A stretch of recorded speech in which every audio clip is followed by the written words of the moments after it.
straight sunburn sky. There was nothing we could tell her about. So all we really needed was our bare feet on the floor.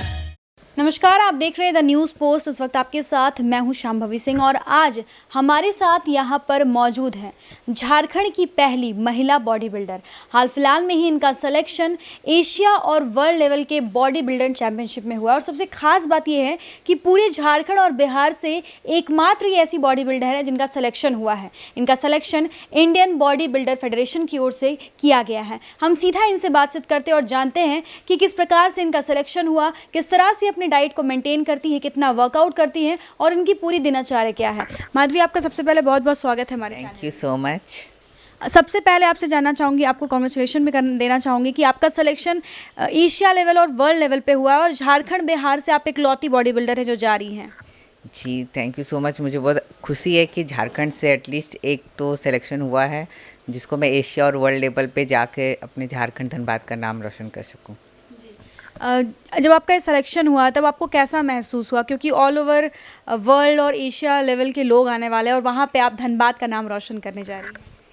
बहुत खुशी हुई और इससे पहले मैंने एक बार और एशिया का सिलेक्शन लिया था और एशिया में सिल्वर मेडल जीत चुकी हूँ, तो इस बार ज़्यादा एक्साइटमेंट थी कि इस बार गोल्ड लाना है। वर्ल्ड के लिए मैं बहुत ज़्यादा एक्साइटेड हूँ, क्योंकि एक महिला होने के बाद भी आप इस तरह से अपने आप को मेंटेन रखती हैं और झारखंड में आप पहली महिला बॉडी बिल्डर हैं। अभी भी काफ़ी ना के बराबरी बॉडी बिल्डर्स हमें झारखंड में देखने को मिलती हैं, तो कैसा आपको महसूस हुआ? आपने कब सोचा कि आपको इस लाइन में जाना है और कितना आपने इस चीज़ को लेकर लोगों से राय ली या फिर ये आपके खुद का डिसीजन रहा? ये बात बहुत सही है कि झारखंड में बहुत कम बॉडी बिल्डर्स हैं, चाहे मेल फीमेल दोनों मिलाकर ही। अगर मेल हैं भी बहुत सारे बॉडी बिल्डर्स हैं भी, तो वो अभी तक जैसे नेशनल या इंटरनेशनल लेवल पर नहीं पहुंचे हैं। तो मैं चाहती हूँ कि झारखंड से ज़्यादा बॉडी बिल्डर्स आए जो वर्ल्ड लेवल पे इंटरनेशनल लेवल पर खेले और तब झारखंड का नाम हमारा अंतर्राष्ट्रीय स्तर पर भी हो सकता है। और रही बात फीमेल बॉडी बिल्डर्स की, तो वो अभी तक तो सिर्फ मैं हूँ और मैं चाहती हूँ कि झारखंड से फीमेल बॉडी बिल्डर्स निकले, जिनके लिए ही मैंने स्पेशली यहाँ पे एक धनबाद में अपना जिम खोला है ताकि ज़्यादा से ज़्यादा फीमेल्स मेरे पास आए और मैं उनको खुद से ट्रेन कर सकूँ। अभी तक क्योंकि जब हम यहाँ पे हमने देखा कि पूरे अवार्ड्स एंड प्राइजेस मेडल्स सब आपके घर में लगे हुए हैं, अनगिनत होंगे, लेकिन जो स्पेशल है उसके बारे में चाहूँगी कि आप हमारे दर्शकों को बताएं जो बेस्ट अब तक के आपके अचीवमेंट रहे उसके बारे में।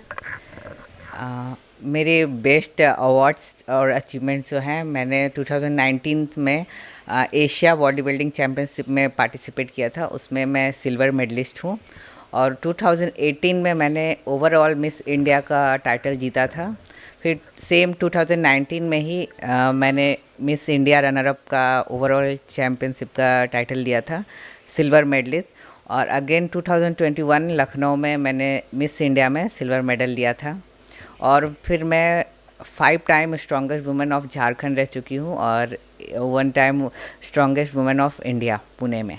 यानी कि बहुत सारी उपलब्धियां आपने इतनी कम उम्र में अपने नाम किए, वो भी धनबाद से आप होकर भी। आप इस क्षेत्र में कितने साल पहले आई और कब आपको लगा कि आपको इस लाइन में जाने? क्योंकि यूजुअली जब बच्चे छोटे होते हैं या फिर हम लोग होते हैं तो हमें लगता है कि डॉक्टर बनना, इंजीनियर बनना, अलग अलग, बट एक बॉडी बिल्डर बनना अपने आप में एक बहुत बड़ी बात है, वो भी झारखंड से होने के बाद। बॉडी बिल्डर बनना मैं पहले से नहीं सोच के थी, मेरे लिए भी सडन था। मैं पढ़ाई में अच्छी थी, स्कूल में टॉपर थी और आईएएस बनना था। बट मेरे जो भैया हैं माधव विलोचन, जिनका मैथन में जिम है, वो बॉडी बिल्डिंग में मेरे से पहले आए। उनका इंटरेस्ट था, चूँकि मेल है तो बॉडी में इंटरेस्ट आ ही जाता है, तो वो जिम ज्वाइन किए। तो उस टाइम मेरा वेट काफ़ी ज़्यादा था, बहुत पुट ऑन कर दी थी, तो मम्मी ने बोला कि तुम भी जाओ जिम थोड़ा वेट लॉस के लिए। तो मैं जिम गई, बस ऐसे ही जो आजकल लोग जाते हैं सेल्फीज़ के लिए कि हाँ मैं जिम में हूँ।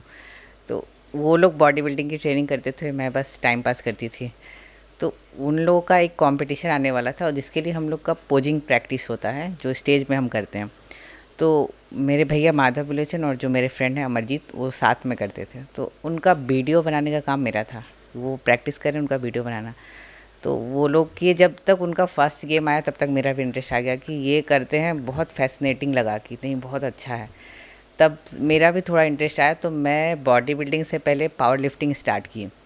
तो वो मैंने 2016 में खेला था फर्स्ट गेम।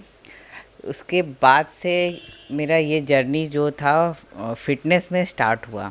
मैं 1 साल पूरा पावर लिफ्टिंग की, तो बस इसी में एक एक्सीडेंट हो गया था कि मैं स्क्वाट कर रही थी, तो मेरा ये हाथ फ्रैक्चर हो गया था स्क्वाट 160 kg की स्क्वाट में।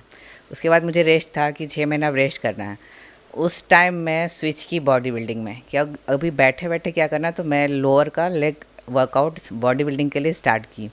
फिर जो मेरे कोच हैं देवी प्रसाद चटर्जी, वो भी एशियन गोल्ड मेडलिस्ट हैं 8 टाइम, तो उनको बोली कि सर मुझे बॉडी बिल्डिंग करनी है। तो सर बोले हैं पागल मत बनो, ये लड़कों का गेम है, घर से अलाउड नहीं करेंगे एक्सेट्रा, कि इतना बड़ा डिसीजन ऐसे ही नहीं जाओ तुम। तो फिर कुछ दिन बाद मैं बोली सर मुझे करना है। बोले ठीक है पूछ लो घर में। तो मेरे मम्मी पापा हमेशा हर चीज़ के अलाउ किए कि जो करना करो लेकिन बेस्ट करो, टाइम पास के लिए नहीं। तो उस टाइम फिर 2017 से मैं बॉडी बिल्डिंग में आई। तो मेरा फर्स्ट गेम 2018 में था पटना में, ईस्ट इंडिया बॉडी बिल्डिंग, उसमें मैं ओवरऑल चैम्पियन बनी। तब से ये जर्नी अभी तक स्टार्ट है। कितना वर्कआउट आप करती हैं? अगर एक दिन की बात करें तो वर्कआउट कैसा रहता है आपका? कितने बजे आप उठती हैं? क्योंकि हमारे दर्शक भी जानना चाहते हैं कि आप किस तरह से अपने डे टू डे लाइफ को मैनेज करती हैं। जैसे मेरा वर्कआउट जो होता है ऑन सीजन और ऑफ सीजन डिफरेंट होता है। ऑन सीजन मीन्स जब हम गेम के प्रिपरेशन में जाते हैं तो डाइट और वर्कआउट दोनों चेंज हो जाता है। और ऑफ सीजन में नॉर्मली 2 घंटे वर्कआउट करती हूँ और एक क्लीन डाइट मेंटेन करती हूँ। उस टाइम में मुझे ज़्यादा कुछ ड्रॉप नहीं करना था, बस होता है कि घर का हो खाना, ऑयल को अवॉइड करती हूँ, मीठा को अवॉइड करती हूँ। ये मेरा ऑफ सीजन है, एक नॉर्मल फिटनेस रूटीन जो होता है कि हाँ फिटनेस मेंटेन करने के लिए। और ऑन सीजन में होता है कि मैं 2 टाइम वर्कआउट करती हूँ, फिर वॉकिंग करती हूँ। कितनी देर का वर्कआउट रहता है 2 टाइम जो रहता है? जब ऑन सीजन में वर्कआउट करती हूँ तो ऐसा कुछ फिक्स नहीं होता कि इतने टाइम का हो, कि एक चार्ट होता है शेड्यूल, वो जितने जल्दी कंप्लीट हो जाए।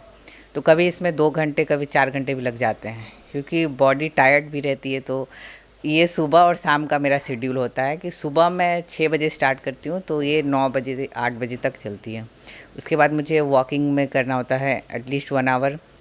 फिर शाम का वर्कआउट मेरा 4 या 5 बजे स्टार्ट होता है, वो भी 2-3 घंटे चलता है। और ये तो वर्कआउट बहुत एक छोटा पार्ट है बॉडी बिल्डिंग का। मेन पार्ट होता है इसका डाइट, वो सुबह से रात तक मेंटेन करने में सबसे ज़्यादा टाइम भी लगता है, एनर्जी भी लगता है। और मेन चीज़ बॉडी बनाने के लिए वो बहुत ज़रूरी है डाइट को मेंटेन करना। तो डाइट बिल्कुल कम्प्लीटली डिफरेंट हो जाती है उसमें। तो कभी ऐसा मन नहीं करता है कि जब आपके मतलब ऑन सीज़न है और आप मेंटेन करिए, घर में बहुत टेस्टी अगर डिशेस बनने लगे तो मन करता होगा खाने का, ऐसा कभी हुआ है? वैसे मैं फूडी हूँ और ये बहुत कॉमन ह्यूमन नेचर है कि कुछ अच्छा बने तो मन करता है, बट उस समय सोच के स्टेज का कंट्रोल करना पड़ता है कि अच्छा कुछ दिन और बस ये हम लोग काउंट करते रहते हैं कि हाँ अच्छा 10 दिन और, तो 15 दिन और, 5 दिन और, ऐसे करके कि हाँ अब इसके बाद खाऊंगी। तो वो मोटिवेशन रहती है कि हाँ इतने दिन बाद खाना है जी। इसके साथ ही साथ आप जब बाहर जाती हैं एशिया लेवल पे या वर्ल्ड लेवल पे, आपने पहले भी इस तरह के चैंपियनशिप में पार्टिसिपेट किया है, तो धनबाद को रिप्रेजेंट करने में कैसा लगता है? लोगों का रिस्पांस कैसा देखने को मिलता है? जब मेरा फर्स्ट मिस इंडिया का कंपटीशन था तो उस टाइम धनबाद या झारखंड को वहाँ उस बड़े स्टेज में ना के बराबर ही लोग जानते थे कि हाँ अच्छा झारखंड भी कोई स्टेट है, यहाँ से भी बॉडी बिल्डर्स आते हैं। तो जब फर्स्ट गेम में मुझे सिल्वर लगी थी तब झारखंड का थोड़ा नाम हो कि अरे झारखंड भी एक है स्टेट जहाँ से बॉडी बिल्डर्स आते हैं, स्पेशली वहाँ से फीमेल बॉडी बिल्डर आई है फर्स्ट टाइम। तो वो फीलिंग बहुत अच्छी थी कि लोग पहचानना शुरू किए थे। आप क्योंकि 6 साल से इस फील्ड में हैं, अभी आगे आपकी क्या प्लानिंग है आने वाले वक्त में? अभी तो मेरा फोकस बस मेरे इस 2 गेम पे है, एशिया और वर्ल्ड जो मैं फ़र्स्ट टाइम जाऊंगी खेलने के लिए। तो अभी पूरा कंसंट्रेशन है कि नवंबर की वर्ल्ड की तैयारी मैं बहुत अच्छी करूं, क्योंकि बहुत सारे एक्सपेक्टेशन है मेरे सर के भी, घर से भी, और सारे मेरे जितने चाहने वाले उनका कि इस बार मुझे गोल्ड लाना है ताकि धनबाद और झारखंड का नाम वर्ल्ड लेवल पे हो। बिल्कुल।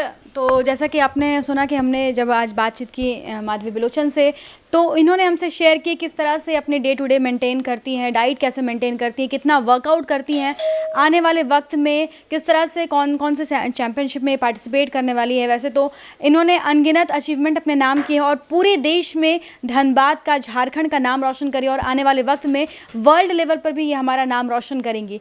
इसी तरह की खबरों के लिए आप बने रहे द न्यूज़ पोस्ट के साथ। अपने सहयोगी प्रकाश के साथ Shambhavi Singh, the news post, Dhanbad.